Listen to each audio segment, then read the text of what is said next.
Big Boss Malayalam season 5 live അപ്ഡേഷനിലേക്കാണ്. ഇന്ന് രാവിലെ ശോഭയും നാദരയും കൂടെ സംസാരിക്കുന്നതിൻ്റെ ഒരു വിഷ്വലാണ് നിങ്ങളിപ്പോൾ കണ്ടുകൊണ്ടിരിക്കുന്നത്. ശോഭ നാദരോട് പറയുകയാണ്, ഞാനിപ്പോൾ അഭിമാനിക്കുന്നു. കാരണം ഇന്നലെ അച്ഛനും അമ്മയും വന്ന സമയത്ത് അവരുടെ മുഖത്ത് കണ്ട സന്തോഷം, അതിൽ ഇപ്പോൾ എനിക്ക് നല്ല അഭിമാനം തോന്നുന്നു. കാരണം ലോകത്തിന് മുന്നിൽ അച്ഛനെയും അമ്മയും അവതരിപ്പിക്കാൻ പറ്റിയ ഒരു സന്തോഷത്തോടു കൂടെ തന്നെ അവതരിപ്പിക്കാൻ പറ്റിയ എന്നുള്ളതാണ് നാദരയോട് ശോഭ പറയുന്നത്. തീർച്ചയായിട്ടും ഈ സീസണിലെ കണ്ടസ്റ്റൻസിന് കിട്ടിയ ഒരു ഭാഗ്യം തന്നെയാണത്. തങ്ങളുടെ കുടുംബാംഗങ്ങളെ ലോകത്തിന് മുന്നിൽ അവതരിപ്പിക്കാൻ പറ്റുക, അവരെ സന്തോഷിപ്പിക്കാൻ പറ്റുക എന്നുള്ളത് ഈ സീസണിലെ, അതായത് 5 സീസണിൽ ആകെ ഈ സീസണിൽ മാത്രമാണ് ഇങ്ങനെ ഒരു ഫാമിലി അംഗങ്ങളെ ബിഗ് ബോസ് ഹൗസിലേക്ക് കൊണ്ടുവരാനും അവരെ ലോകത്തിന് മുന്നിൽ അവതരിപ്പിക്കാനുള്ളൊരു അവസരം കിട്ടിയത്.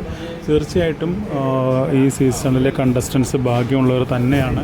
തങ്ങളെപ്പോലെ തന്നെ തങ്ങളുടെ കുടുംബാംഗങ്ങളെ ലോകത്തിന് മുന്നിൽ അതും പ്രൗഡ് മൊമെൻ്റായിട്ട് തന്നെ അവതരിപ്പിക്കാൻ പറ്റിയെന്നുള്ളത് സന്തോഷം.